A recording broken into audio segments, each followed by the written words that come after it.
میری گفتگو کا جو عنوان اور موضوع ہے وہ ہے حفاظت قرآن اور اس کے ذرائع، اور حضرت سیدنا عثمان غنی رضی اللہ تعالیٰ عنہ کا حفاظت قرآن کے حوالے سے کردار۔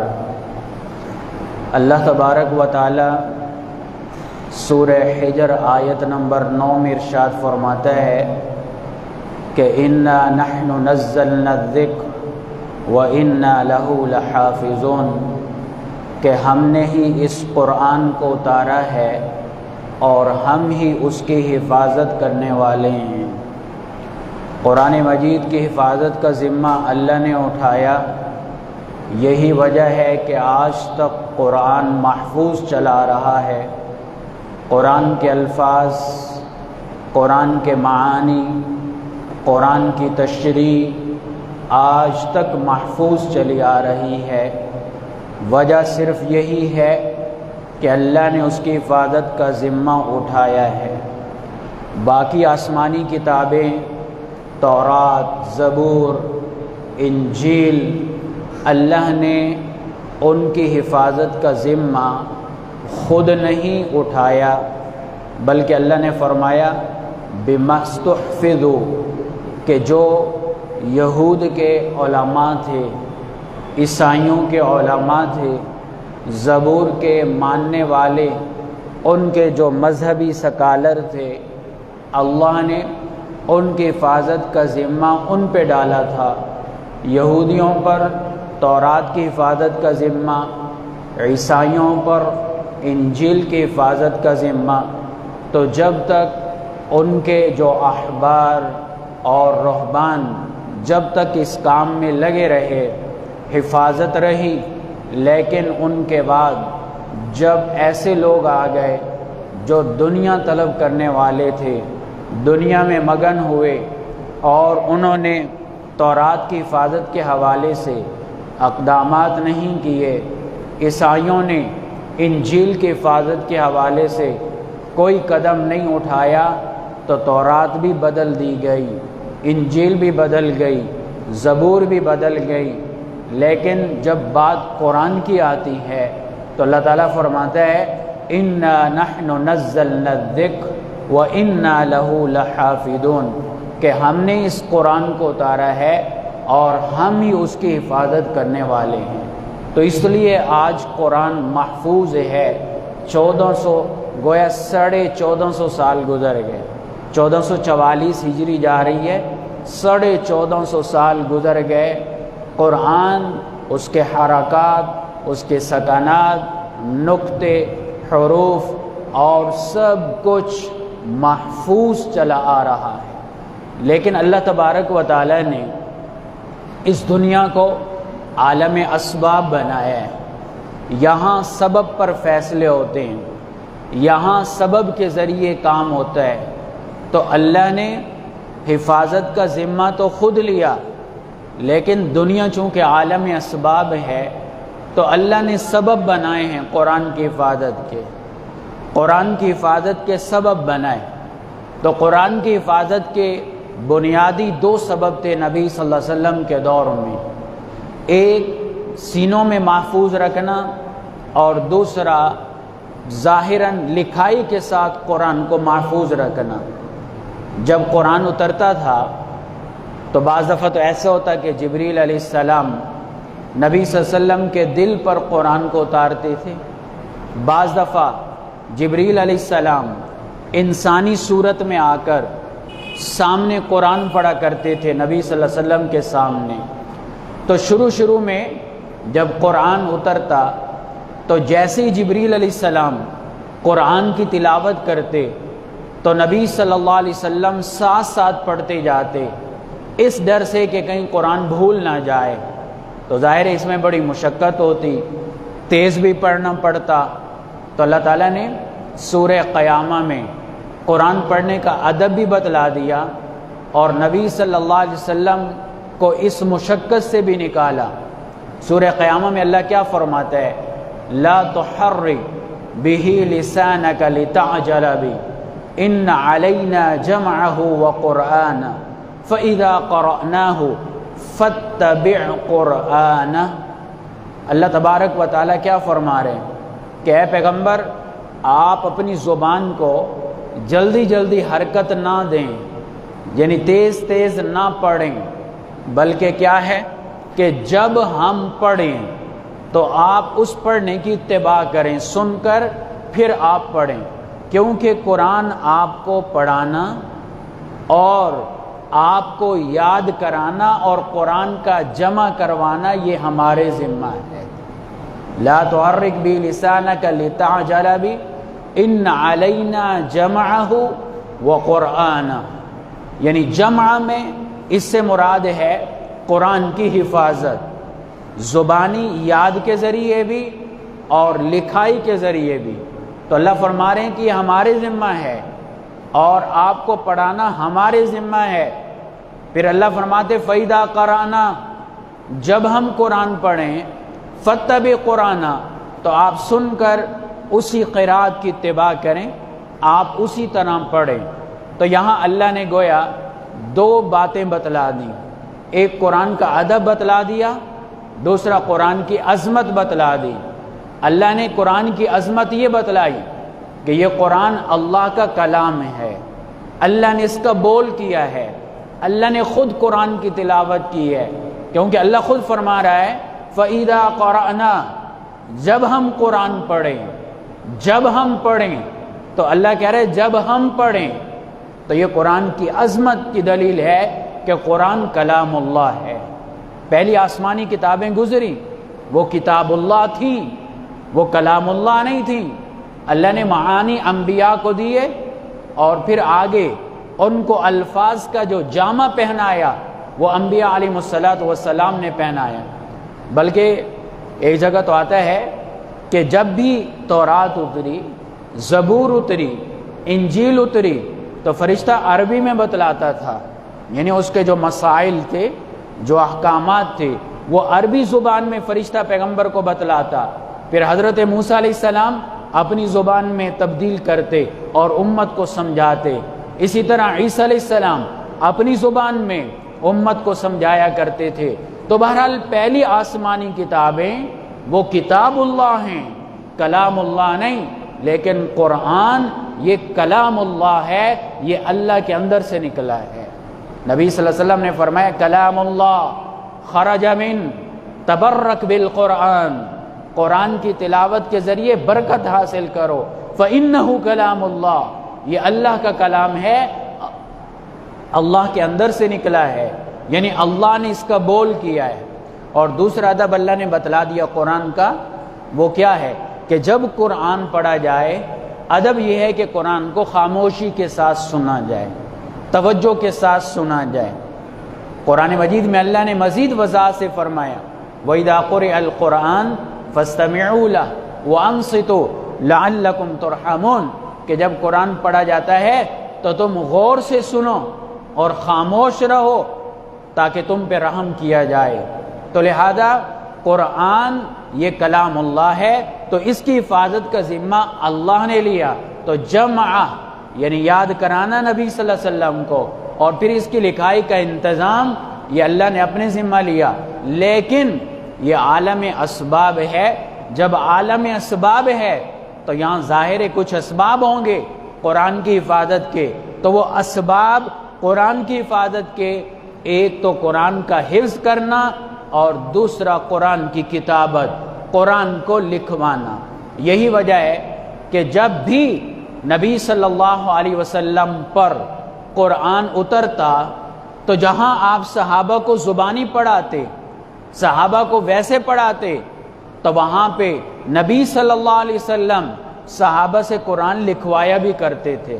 یہی وجہ ہے کہ نبی صلی اللہ علیہ وسلم نے جو قرآن لکھنے والے صحابہ جن کو کاتبین وحی کہا جاتا ہے، ان کی ایک کمیٹی تشکیل دی تھی، جن میں تقریباً 38 صحابہ کرام تھے، 38 صحابہ کرام تھے جو قرآن مجید لکھا کرتے تھے، ان میں حضرت ابوبکر، حضرت عمر، حضرت عثمان، حضرت علی، حضرت عبداللہ بن مسعود، حضرت عبداللہ بن عمر، حضرت ابی بن کعب، حضرت معاذ بن جبل، حضرت زید بن ثابت، اور اسی طرح باقی حضرات تھے، حضرت امیر معاویہ رضی اللہ تعالی عنہم اجمعین، یہ سب قرآن مجید لکھا کرتے تھے۔ نبی صلی اللہ علیہ وسلم باقاعدہ لکھوایا کرتے تھے، جیسے آیت اترتی قرآن لکھا جاتا، لیکن قرآن باقاعدہ کوئی ترتیب سے نہیں لکھا جاتا تھا۔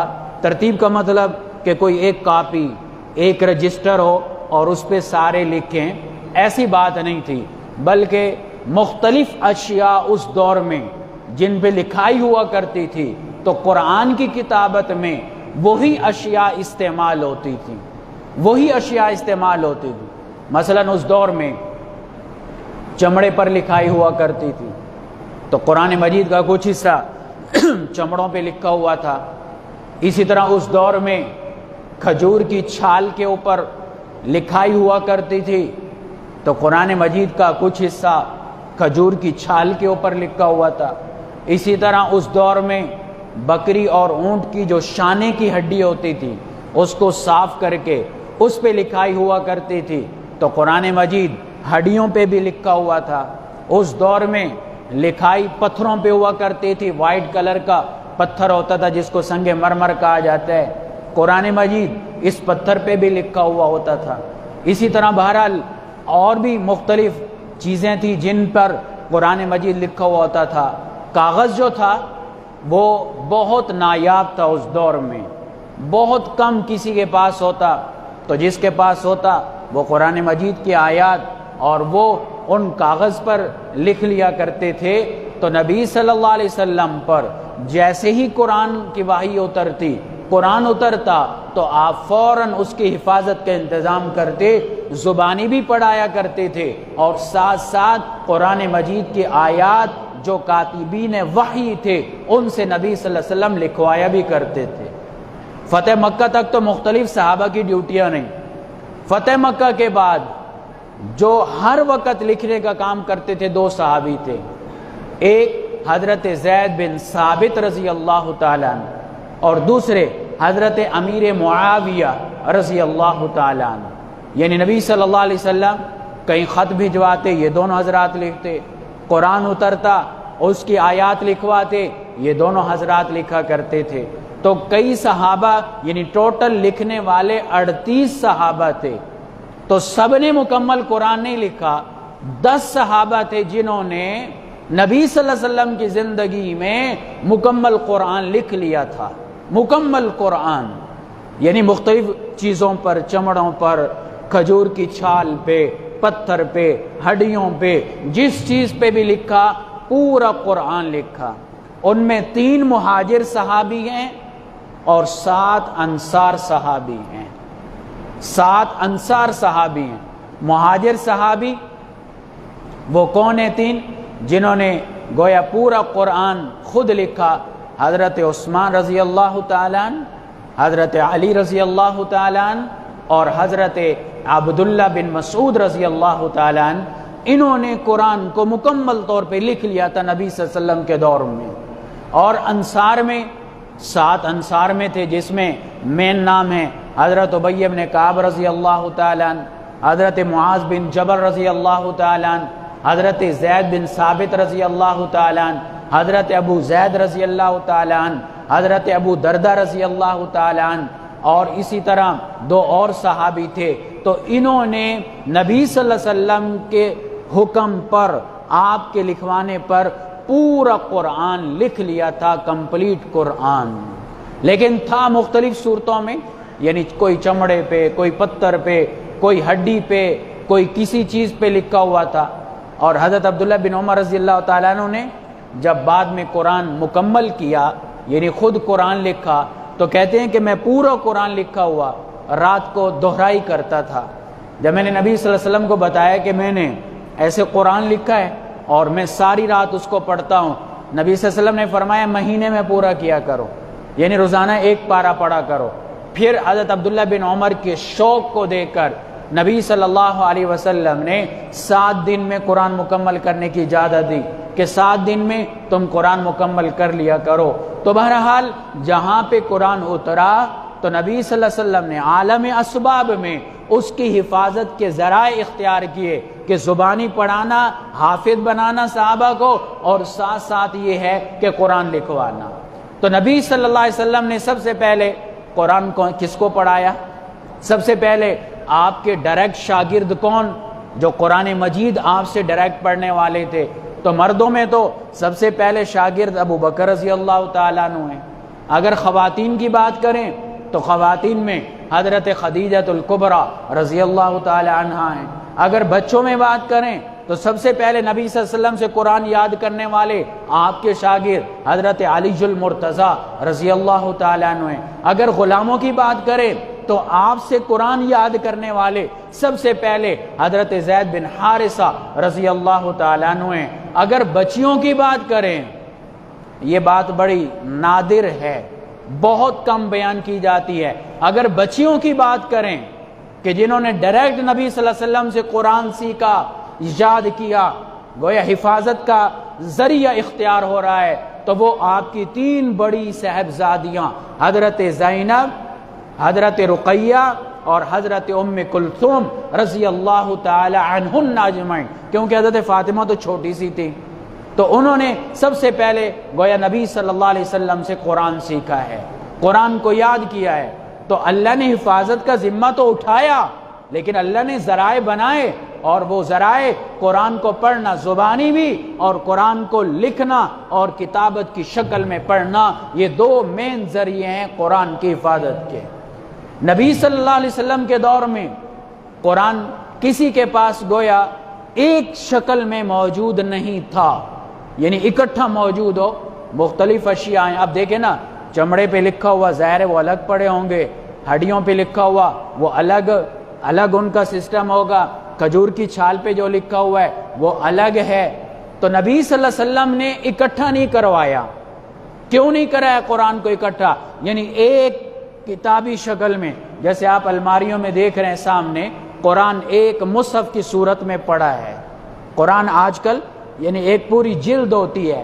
نبی صلی اللہ علیہ وسلم نے مکمل اکٹھا کیوں نہیں کرایا؟ اس میں حکمت تھی، کیونکہ نبی صلی اللہ علیہ وسلم کے دور میں اللہ تعالیٰ ہی کا حکم تھا کہ کسی آیت کو نبی صلی اللہ علیہ وسلم سمجھتے تھے کوئی آیت منسوخ نہ ہو جائے۔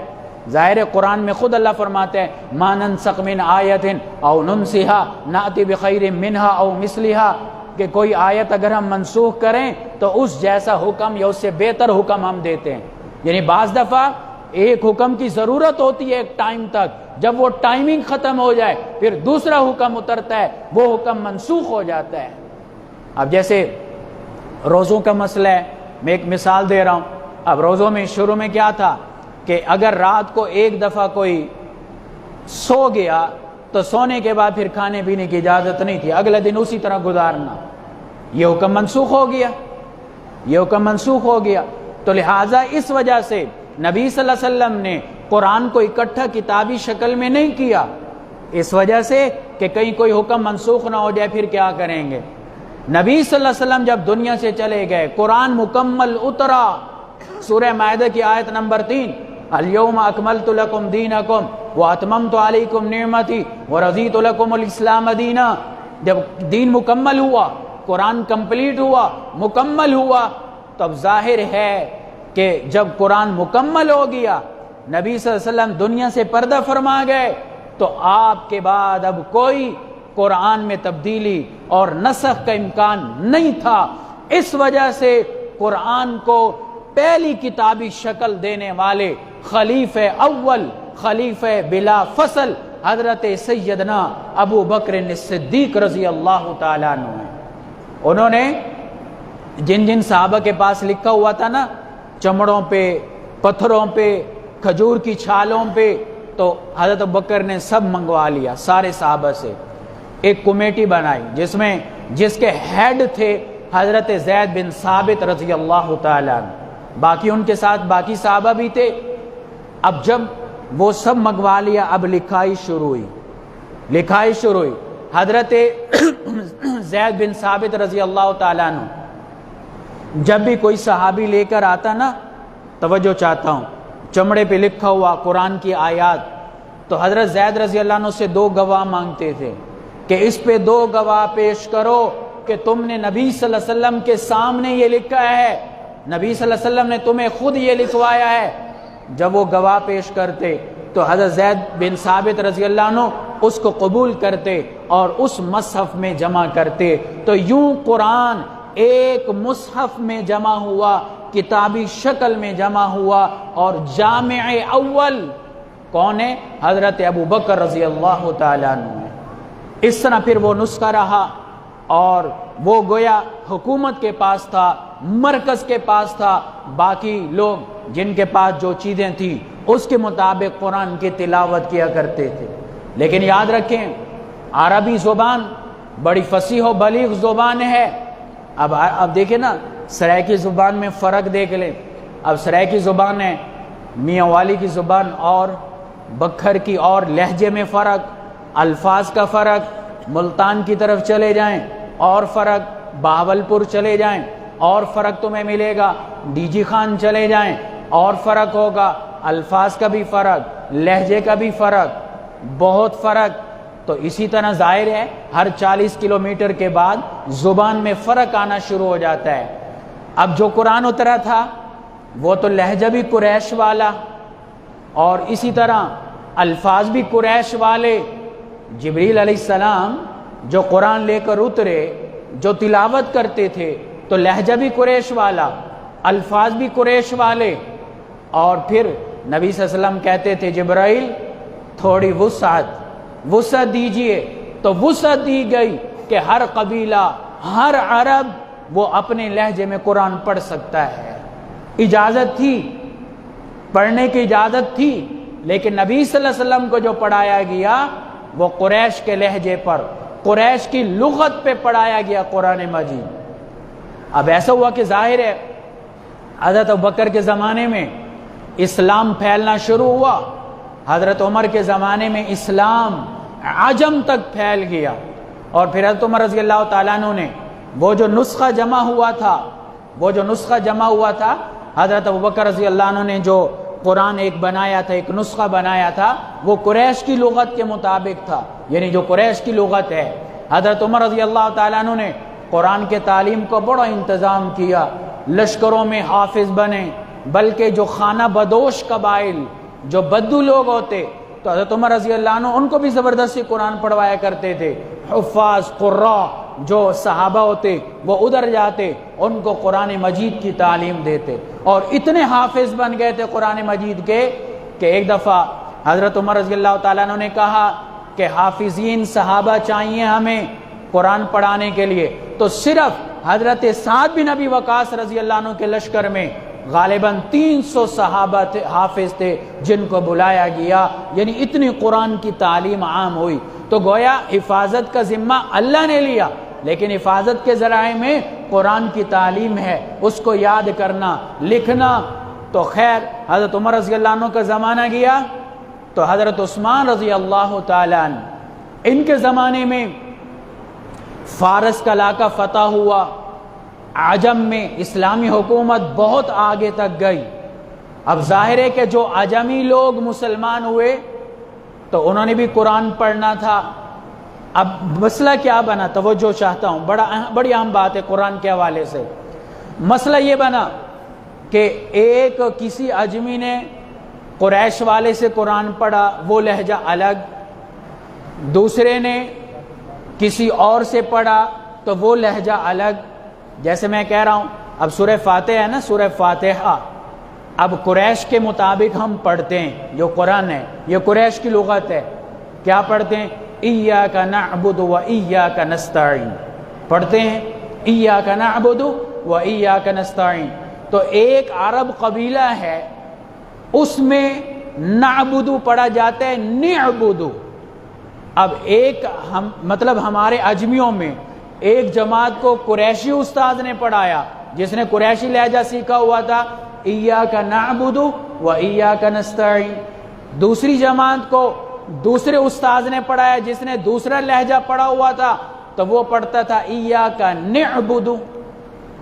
اب یہ جماعت اکٹھی ہوئی، انہوں نے پڑھا ایاک نعبد، انہوں نے پڑھا ایاک نعبد، دونوں صحیح، دونوں لہجے نا عرب کے ہیں، عربی زبان، لیکن اجمیوں کو کیا پتا تھا؟ یہ ان پہ فتویٰ لگانے لگے بھئی تم قرآن غلط پڑھتے ہو، وہ ان پہ فتویٰ لگانے لگے تم قرآن غلط پڑھتے ہو۔ اب ظاہر ہے کہ معاذ ہے، کافروں سے لڑائی ہے، جنگ ہے، اور اس دوران قرآن پہ مسئلہ پیدا ہو جائے۔ اسی طرح مثلا ہم پڑھتے ہیں سورہ والضحیٰ ہے، والضحیٰ واللیل اذا سجا ما ودعک ربک وما قلی، لیکن ایک لہجہ ایک قرات یہ بھی ہے والضحیٰ واللیل اذا سجے، تو ایک جماعت نے والضحیٰ پڑھا، دوسری جماعت نے والضحیٰ پڑھا، جب آپس میں ملے وہ ان کو غلط کہہ رہے ہیں، وہ ان کو غلط کہہ رہے ہیں، حالانکہ دونوں صحیح پڑھ رہے ہیں، کیونکہ نبی صلی اللہ علیہ وسلم نے فرمایا کہ اللہ تعالیٰ نے قرآن 7 قراتوں پہ اتارا ہے، علی 7 احرف، 7 لہجوں میں اللہ نے قرآن اتارا ہے، لیکن قرآن کا لہجہ جو مشہور جو آج کل ہم پڑھ رہے ہیں یہ قریش والا لہجہ تھا۔ تو حضرت حذیفہ رضی اللہ تعالیٰ عنہ نبی صلی اللہ علیہ وسلم کے شاگرد ہیں، نبی صلی اللہ علیہ وسلم کے شاگرد، اور یہ وہ صحابی ہیں یہ فتنوں پہ زیادہ نظریں رکھا کرتے تھے، جتنی فتنوں کے بارے میں نبی صلی اللہ علیہ وسلم سے حدیث منقول ہیں تقریباً حضرت حذیفہ رضی اللہ عنہ سے نقل ہیں۔ تو یہ پریشان ہو کر آئے حضرت عثمان غنی رضی اللہ تعالیٰ عنہ کے پاس، پریشان ہو کر آئے اور آ کر کہنے لگے کہ امیر المومنین مسئلہ بڑا خراب ہے، قرآن کا مسئلہ ہے، کہیں ایسا نہ ہو اگر آپ نے انتظام نہ کیا تو کل کو ایسا نہ ہو کہ جس طرح یہود و نصارہ نے تورات اور انجیل کے ساتھ کیا تو کل کو امت مسلمہ قرآن کے ساتھ ایسا نہ کر دے، کوئی اس کا حل نکالیں۔ حضرت عثمان رضی اللہ عنہ اس بارے میں بڑے متفکر ہوئے۔ اب حضرت عمر رضی اللہ تعالیٰ عنہ جب آپ کا انتقال ہونے لگا تو وہ جو قرآن مجید کا نسخہ تھا وہ اپنی بیٹی حضرت حفصہ کے حوالے کیا، حضرت حفصہ کے حوالے، کیونکہ ابھی خلیفے کا انتخاب نہیں ہوا تھا۔ تو جب حضرت عثمان نے یہ سنا تو حضرت امی حفصہ سے رضی اللہ تعالیٰ عنہ ان سے وہ قرآن کا نسخہ منگوایا جو حضرت ابوبکر رضی اللہ تعالیٰ عنہ نے جمع کیا تھا۔ تو حضرت عثمان رضی اللہ تعالیٰ عنہ نے پوری اسلامی سلطنت میں آرڈر جاری کیا کہ جس کے پاس قرآن جس صورت میں لکھا ہوا ہے سب جمع کروایا جائے۔ تو لوگ لانے لگے، کہیں چمڑوں پہ، کہیں ہڈیوں پہ، کہیں کسی نے کاغذوں پہ لکھا ہوا تھا، سب قرآن جمع کیا۔ اور اس کے بعد اسلامی حکومت نے وہ جو نسخہ تھا قریش کی لغت پہ جو قرآن جمع تھا اس نسخے کو باقاعدہ اسی کو امام بنایا گیا اور کہا گیا یہ نسخۃ الامام ہے۔ یاد رکھیں کتاب کو، قرآن کو بھی امام کہا جاتا ہے۔ اللہ تعالیٰ نے قرآن مجید میں تورات کو کہا اماما و رحمہ، تو قرآن بھی امام ہے، تو وہ نسخۃ الامام کے نام سے مشہور ہوا۔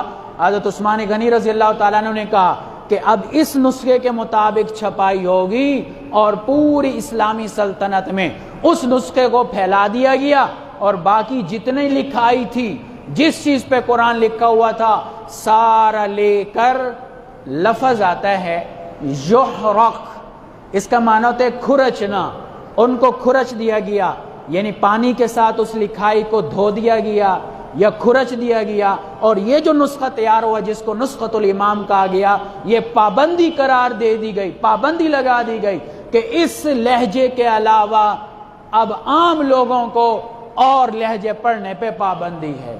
ہاں خواص کو جو قاری تھے، مجتہد تھے، عالم تھے صحابہ، ان کو شروع میں پابندی تھی، پھر بعد میں ان کو بھی اجازت دے دی کہ آپ جس لہجے میں پڑھیں، لیکن عوام الناس کے لیے یہی لہجہ تھا، کیونکہ وجہ کیا تھی؟ حفاظت قرآن کی، کہ قرآن کی حفاظت کرنی تھی، تو اس کو کہتے ہیں نسخۃ الامام۔